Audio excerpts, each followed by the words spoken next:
filling in, but it does make a difference when this COVID strikes and it takes out teachers, it takes out musicians, it takes out people. It just makes a difference because you get accustomed, you get used to things.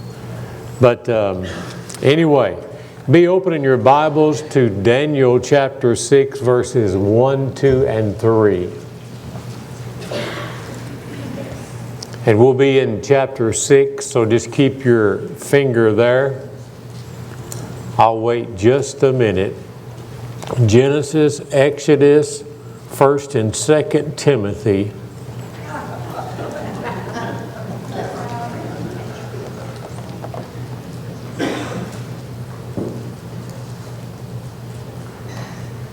Everybody's found it? Say amen. Amen.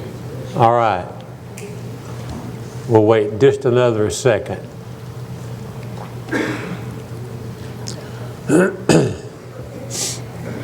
Daniel chapter 6, verses 1, 2, and 3. It pleased Darius to set over the kingdom 120 princes, which should be over the whole kingdom.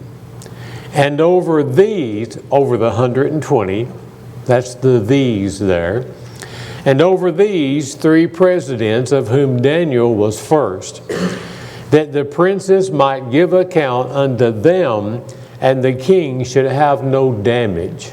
In other words, nothing would happen and start going wrong in the kingdom. Again, remember this, there's 120 people that comes to 3 men to give an account about the whole kingdom. But out of the top 3, Daniel is the number 1, which would make him number 2 in the kingdom. Y'all follow what I'm saying here? Then this Daniel was preferred above the presidents and princes, notice, because an excellent spirit was in him, and the king thought to set him over the whole realm. Let's pray. Father, be with us now. Lead and direct us. Let us see, let us hear, let us understand. Lord, may it speak to our hearts. Lord, again, thank you for those that are here. Be with those that cannot be here. In Jesus' name we pray. Amen. We're going to title this message today, A Profile of Daniel. A Profile of Daniel. In other words, what is it that makes Daniel tick? What makes him work? What makes him stand out like he does? Let's give a profile in this chapter 6 and understand what's going on. Now remember, Daniel has been in Babylon for many, many years. He was brought there as a Jewish captive. In fact, he was brought there as a teenage young man. But notice the contrast. He was brought in as a slave. He was brought in as a prisoner. And now he's the second man in the kingdom. He's over everyone else. And I ask the question, how does a man like Daniel achieve such a position of trust? How did he accomplish this? What made him different from anyone else? At this time, in chapter 6, Daniel is approximately in his 80s. We don't narrow it down to say 82 or 83, but we know from Bible history he's in his 80s. The way we would say it in Arkansas, he's been around the block a few times. Amen? He's been around the block a few times. But here's the thing about it. If Daniel, second man in the kingdom, has earned this place of trust, he did not just wake up one morning and the job was given to him. And we've got to think about that. He didn't just wake up and they say, oh, well, I tell you what, let's use Daniel. It started as a teenage boy. Technically, it started before that. We just know about Daniel showing up in Scripture in his teenage years. But we found out already that even as a teenage boy, as he's taken a slave, as he's taken a captive and brought to Babylon, he already had courage. courage. He already had convictions. He already had things that would not make him change. Or just like the 3 Hebrew children, they wouldn't bend, they wouldn't bow, they wouldn't burn. These 4 young men had something in them that Babylon could not take away, even though Babylon tried. It could not change them. So he is the same 80 years later as far as his convictions with God as he was when he was brought in. That gives us the clue as to how he earned this position. He's now one of the most trusted men in the kingdom. He had a reputation. Now, Daniel chapter 6 doesn't use these words, but I typed in here, I said he had a reputation as a man of faith. The way we would say it nowadays about somebody, I said, well, I tell you what, I may not like everything Daniel does. I may not like everything he says. I may not do what Daniel does. But one thing about it, he's the same day after day after day. In other words, he's always the same. They had watched him and he had built a reputation. And when you follow the first 5 chapters, as we've read already about Daniel, he's been in some sticky situations, and yet he's always come through because he's always stood for God. Now then, in Daniel chapter 5, we're not going to turn back and read, but let's review something.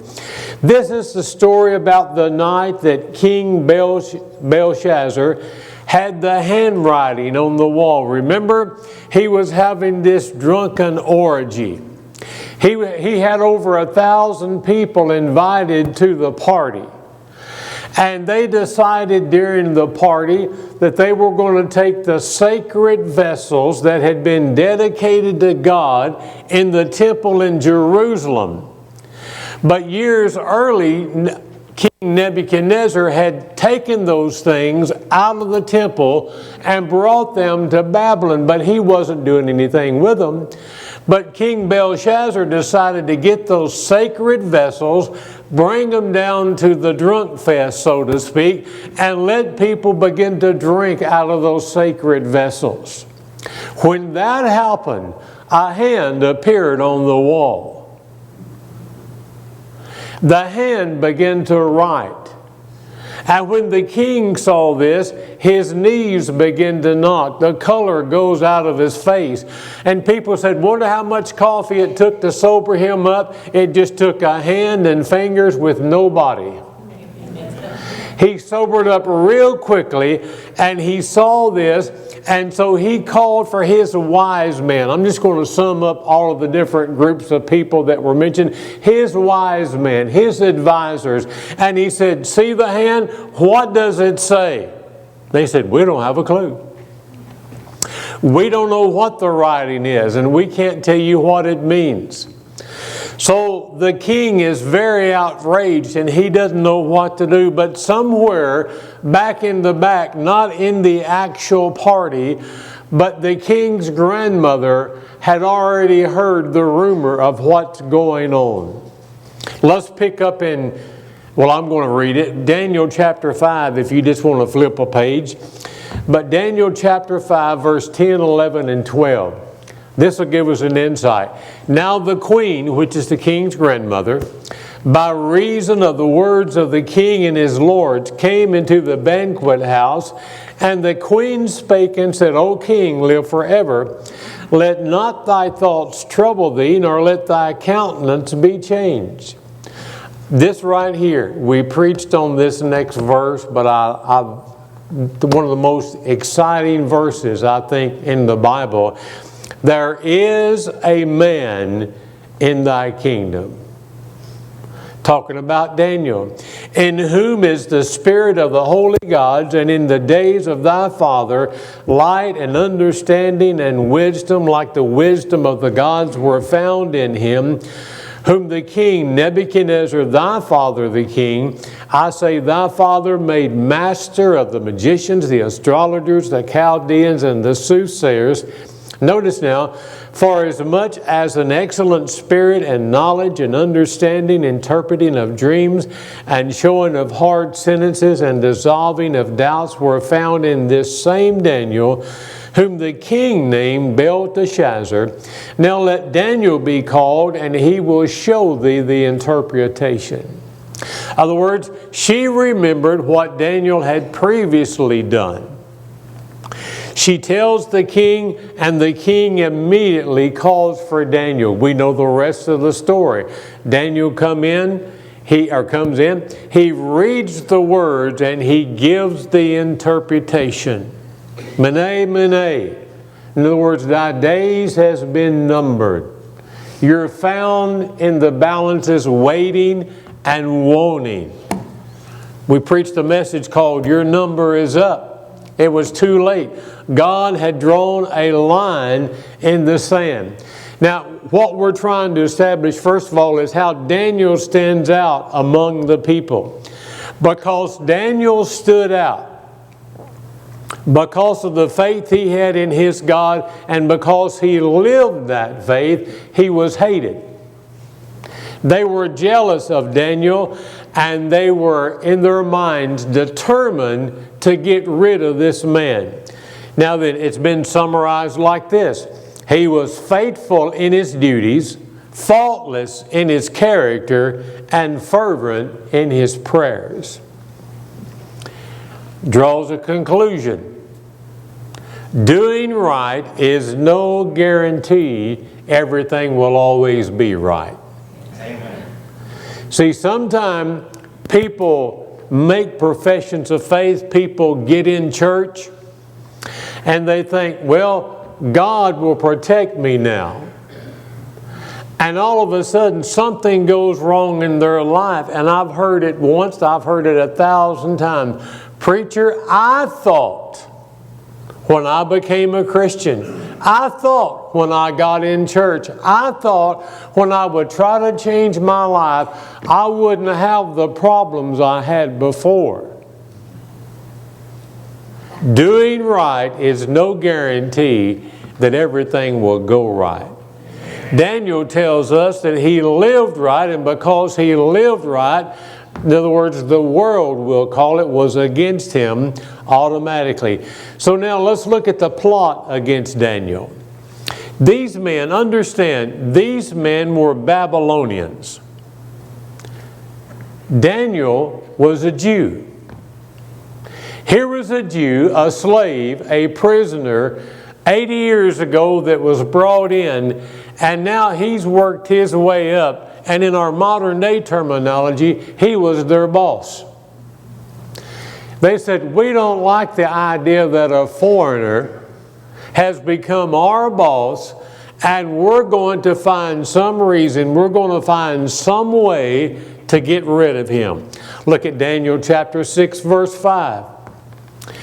Then said these men, the other advisors, remember there was 120 chosen, and out of those 123 were presidents.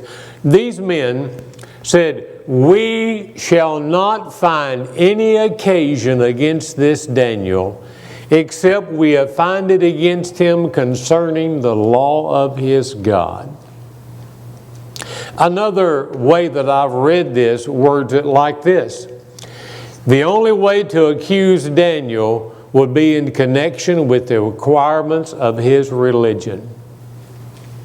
We got to find something that his religion requires that we can make him go against. Otherwise, we'll not find anything to accuse him with.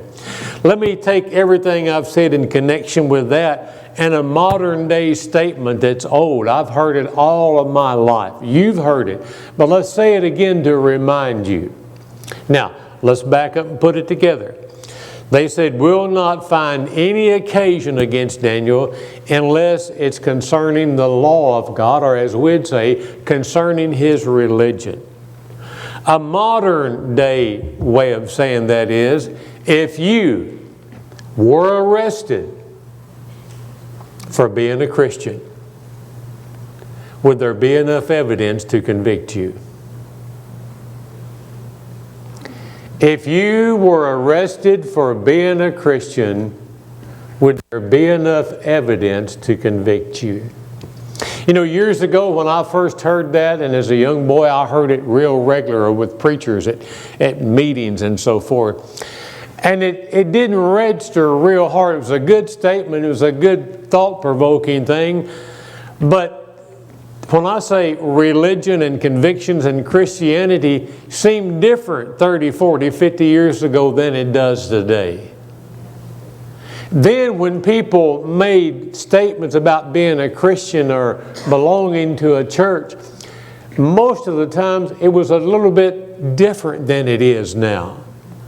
Nowadays it's real popular to call yourself a Christian or a believer or to be affiliated with a church, a synagogue, a fellowship, or a religion. But we put it on our terms, not on God's. A lot of time we can look and act like the world so the world can't tell the difference. And as long as the world can't tell the difference, we fit in with the world, but yet when we get with the religious crowd, we fit in with them. Kind of like a chameleon Christian, amen? Yes. We can just change according to the circumstance. The enemies of Daniel knew that he was going to pray. They knew he was going to pray 3 times a day. So they come up with an idea. They said, okay, we know he's going to pray. Here's what we're going to do. We're going to get the king to sign a petition called the Law of the Medes and Persians. And we'll say for 30 days, doesn't seem like much, doesn't seem like a long time. For 30 days, nobody can pray to anybody or anything other than the king himself. And that way we'll listen to these words now. We'll unify the people in their religion. And instead of having a kingdom with all kind of varied belief and religion, it'll be a way of unifying the people. And the king bought into it. And he said, sounds good to me. And he signed it. And when he signed it, it's called the Law of the Medes and Persians. If you study anything at all about history, you'll know this. Other kingdoms could make laws. For example, they could make a law on Monday, break it on Tuesday. They could change it again on Wednesday, rewrite it on Thursday. They could continually change their laws, kind of like what's happening in our land right now. But the law of the Medes and Persians simply said, once the law is made, it cannot be altered, it cannot be changed, it cannot be revoked. So they got the king to sign this. Daniel chapter 6, verse 6 through 9. Let's notice this. Then these presidents and princes assembled together to the king and said unto him, King Darius, live forever. Notice verse 7. The first word, all.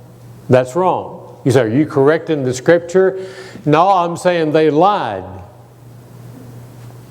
Everybody say they lied. Yeah. See, they said all the presidents of the kingdom, the governors and the princes and the counselors and the captains have consulted together. Did they ask Daniel? All of them wasn't there. So whenever the king felt like everybody was on board, he said, it's simple enough, it's innocent enough. And said they've consulted together to establish a royal statute and to make a firm decree that whosoever shall ask a petition of any god or man for 30 days, save of thee, O king, shall be cast into a den of lions. Now, O king, established a decree and signed the writing that it be not changed according to the law of the Medes and Persians, which altereth not. Wherefore King Darius signed the writing and the decree. For 30 days, no prayer of anybody to any god or any man except the king. The law of the Medes and Persians could not be changed. That's our foundation. That's the plot against Daniel. But now then, let's notice the persistence of Daniel. Look at chapter 6, verse 10. Now when Daniel knew that the writing was signed, he went into his house, and his windows being open in his chamber toward Jerusalem, He kneeled upon his knees 3 times a day and prayed and gave thanks before his God. Notice the next words. As he did aforetime. Or as we would say it, like he's always done. Even in a crisis, it did not change his mind toward the things of God. Daniel's now faced with a decision. He has to choose between his loyalty to God and his loyalty to the king. The Bible says in the book of Revelation, we've been there, we've read this, but let me remind you again. The Bible says in the book of Revelation, during the tribulation period, those people that are left on earth are going to be faced with a decision. When we say, well, they got to decide whether to take the mark or not take the mark. They got to decide between their loyalty to the Antichrist or a loyalty to God. And it's in the making already. Let me just stop and say real quickly. When we talk about things in the tribulation, even since we went through the book of Revelation, so many things have happened that indicate how close we are to the coming of Christ and how the, can I say, like setting up a chessboard or a checkerboard, getting ready to play a game and you put the things in place. Things are falling in place even as we speak, so that when things happen, it can happen. I mean, when it falls and the rapture takes place, it's already going to be in place. Let me get back to this. There'd be a temptation. I'm going to be honest with you. If I was Daniel and they said, you can't pray, but I've always prayed with my windows open, how many can honestly say there'd be the temptation to say, well, I'll just pray in the other and I'll still be praying? Amen? That's called compromise. But some people say, well, that's not really a compromise. Have we ever, I'm not asking for a head shake or an amen, but have we ever compromised like that in our religion, in our faith toward God? We say, well, when we say well, that usually means something deep's coming up. Daniel could have prayed in the other room. He could have closed the curtains on the window and they never would have known. And I've preached this and I've studied this for years, and I thought, he could have compromised, but all of a sudden I found out in studying for this message, he couldn't compromise. There's an important lesson as to why. Verse 10, and his windows being open. Why were the windows open? When we understand that, the whole Scripture comes alive. I'm going to read it for you, but now, don't just jump up and start shouting and carrying on. I'm going to give you just a second, but turn to 2 Chronicles. That'll be right after 1 Chronicles. Turn to 2 Chronicles chapter 6. That'll be in the Old Testament. Over around 1st and 2nd Kings, 1st and 2nd Chronicles. Chapter 6. I still hear pages. It's okay to look in the index and cheat. Do what?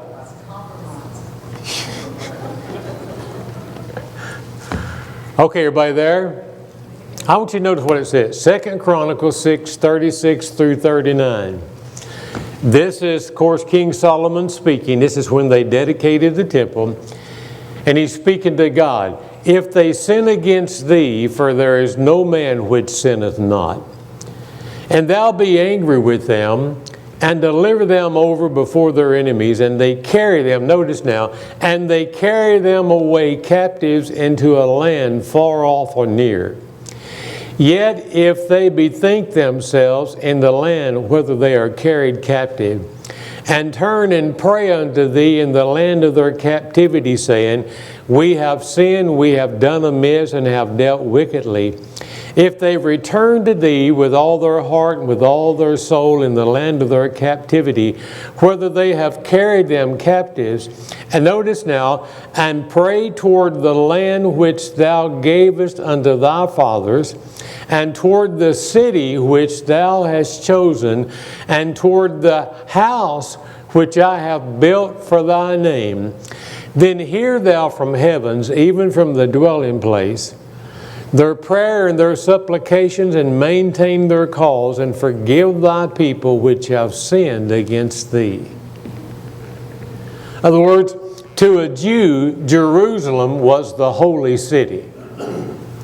To a Jew, Jerusalem was the proper place for a Jew to worship. This stands out throughout all the Scripture when you read about Jerusalem. And he says, if they're ever carried away, kind of a prophetic thing, if they're ever carried away from Jerusalem and they're treated as slaves or as captives, wherever they are, if they will pray toward Jerusalem and they pray with all their heart, then hear them and forgive them. Daniel had been praying for 80 years, actually 80 plus years. But Daniel had been praying for 80 years. As his custom was, he went and opened those windows. He looked toward the direction of Jerusalem, and he prayed 3 times a day, according to what Solomon had said in Chronicles, because he looked toward Jerusalem and prayed toward the sacred place that God had chosen and put His name. And that was his way of reverencing, and in other words, exalting God. So the reason the windows are open is so he could look. You say, well, you can look in a direction anyway. But the windows were open because that was his habit. How do we know it's his habit? Because they got under the windows to watch after they made the proclamation to see if he would pray or not. And sure enough, they get there and they hide out and they look at the window. Well, I don't know what time it was, but at 7 o'clock, for example, Daniel gets in front of the window and he prays. They go back at noon at 12 o'clock. Daniel gets in front of the window and he prays. They go back at 5 or 6 o'clock. Daniel's in front of the window praying. If he prayed 3 times a day for 80 years, do you realize that's close to 1 million prayers? That's just those 3 times a day. I'm sure there's a few times that he prayed throughout the day. Amen? Anyway, are y'all getting the idea? He would not allow the king's decree to come between him and his God. I asked the question, isn't it amazing how we today allow something to come between us and God? And the greatest thing that still amazes me as a Christian is how that God's day, the Lord's day, Sunday, is treated like any other day. People don't think a thing about doing something on Sunday. They say, oh well, I'll just close the curtains. Y'all get the idea? I'll just close the curtains and it won't make any difference. Something else that stood out, Daniel, get this, I'm a little bit sarcastic right here, but I'm allowed to be sarcastic once in a while. Daniel did not call a special prayer meeting to pray for wisdom as to what to do. He did not call for a special prayer meeting because his life was a walking prayer meeting. See, he was always in prayer. We talked about the plot. We talked about the persistence. Let's talk about the powerless king. Verses 11 through 15, chapter 6. Then these men assembled and found Daniel praying and making supplication before his God. Then they came near and spake before the king concerning the king's decree. Hast thou not signed a decree that every man that shall ask a petition of any god or man within 30 days, save with thee, O king, shall be cast into the den of lions. The king answered and said, the thing is true according to the law of the Medes and Persians, which altereth not. They answered and said before the king, that Daniel, which is of the children of the captivity of Judah, in other words, that Jew, regardeth not thee, O king, nor the decree that thou hast signed, but maketh his petition 3 times a day. Then the king, when he heard these words, was sore displeased. He was mad at himself. He realized he had been tricked. He had been duped. And he set his heart on Daniel to deliver him, and he labored till the going down of the sun to deliver him. In other words, let's put it kind of in modern day thing. He called the lawyers. He called the senators. He called the representatives. He contacted everybody he knew. He said, is there any loophole? Is there any way? Is there anything we can do? I don't want Daniel thrown in the lions. And they said, nope. These men assembled unto the king and said unto the king, know, O king, that the law of the Medes and Persians is that no decree nor statute which the king established may be changed. Try as he may, the king cannot change the law. Now here's what's interesting. Daniel was condemned by the law of man, but there was a mightier law that had to be reckoned with. The law of the Medes and the Persians, I want to emphasize this again, could not be altered, but they didn't realize God has a set of laws of His own. Let me give you an example. Just listen to this verse. It's one verse. But in John chapter 19, verse 7, here the Jewish people are talking to Jesus. The Jews answered him, or they're not talking to Jesus, the priest. The Jews answered him, we have a law, and by our law he ought to die because he made himself the Son of God. Now remember what we're talking about. The law of the Medes and the Persians was a law of God, but we're saying God has a higher law. And during the days of Jesus, right before they crucified him, they said, we have a law, and he ought to die. Let me ask the question, did Jesus die? Yes. The law was not changed to keep Jesus from dying, but was superseded by the authority and the power greater than all men. Yes, Jesus did die, but God resurrected him. God has a greater power and a greater law. Notice now what I call the power of God. The king said, all right, you're right. Let the law be carried out. Let Daniel be placed into the den of lions. Verses 19 through 23. Then the king arose very early in the morning. Prior to this, if you were to read it, it said the king spent a sleepless night. He tossed, he turned, he wouldn't eat, he wouldn't sleep. Nothing satisfies him. He arose very early in the morning and went in haste to the den of lions. And when he came to the den, he cried with a lamentable voice unto Daniel. And the king spake and said to Daniel, O Daniel, servant of the living God, is thy God in whom thou servest continually, notice, is thou God whom thou servest continually. I like that. Able to deliver thee from the lions? Then said Daniel unto the king, O king, live forever. My God hath sent his angel. Let me stop right here. Did he just send an angel?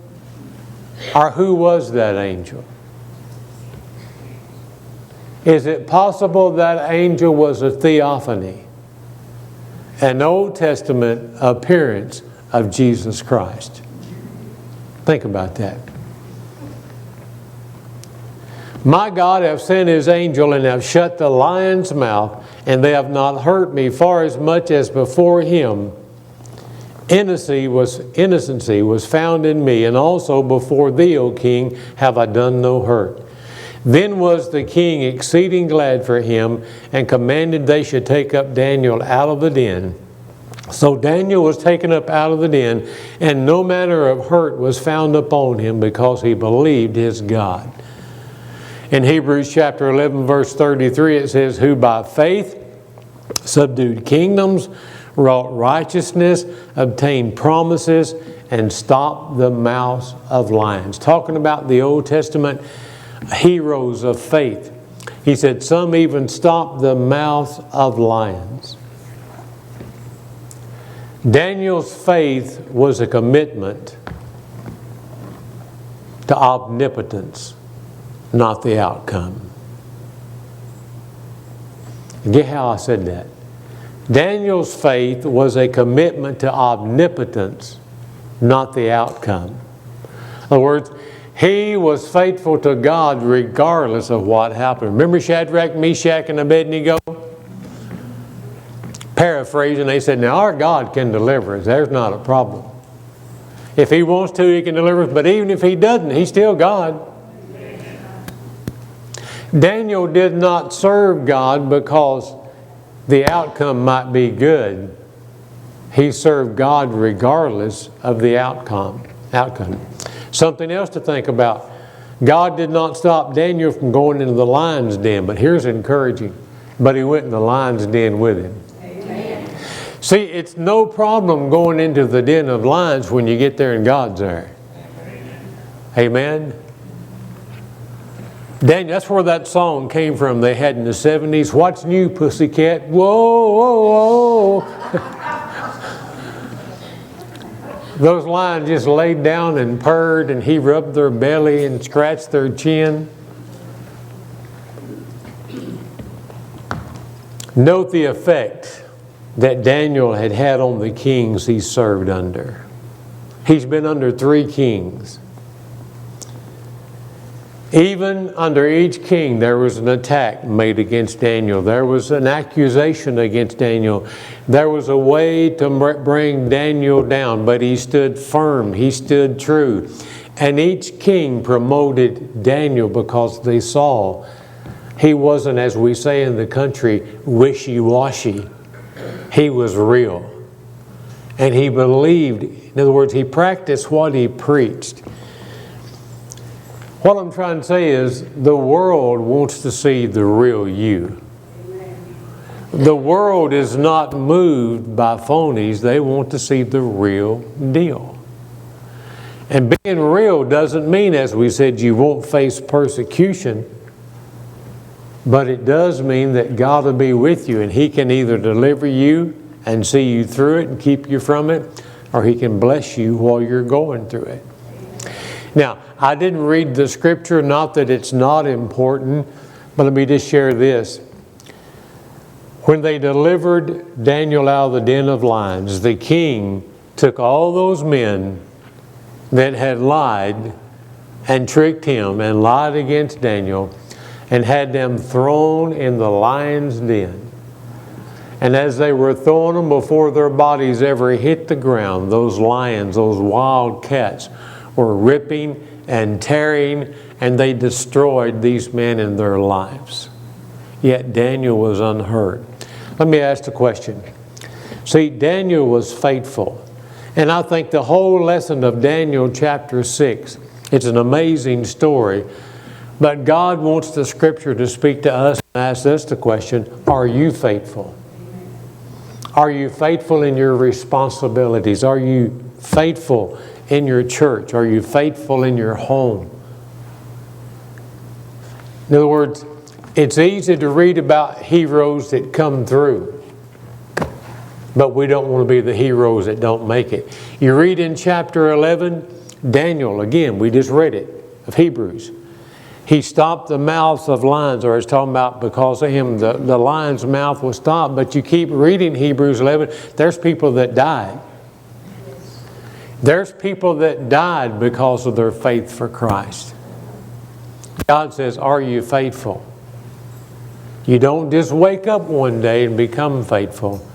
It's a gradual thing of growing and learning the things of God.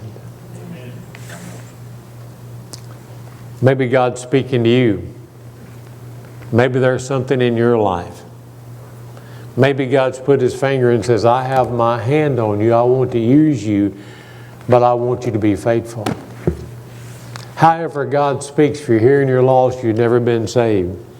You just need a closer walk with God. Whatever it is, however it is. Sandy, go ahead and come. We're going to get ready to sing a hymn of invitation. This altar will be open. If God's speaking to you, you can come and pray or get somebody to pray with you. But the challenge is, are you faithful? You're never going to be another Daniel. Don't even try. But yet the faith that Daniel had is available for everyone. Father, be with us now. Lord, may we let you speak to us. May we allow you, Lord, to come into our life right now. And Lord, help us to do spiritual inventory to see what you would say to us. Lord, speak and have your way in the service. In Jesus' name we pray.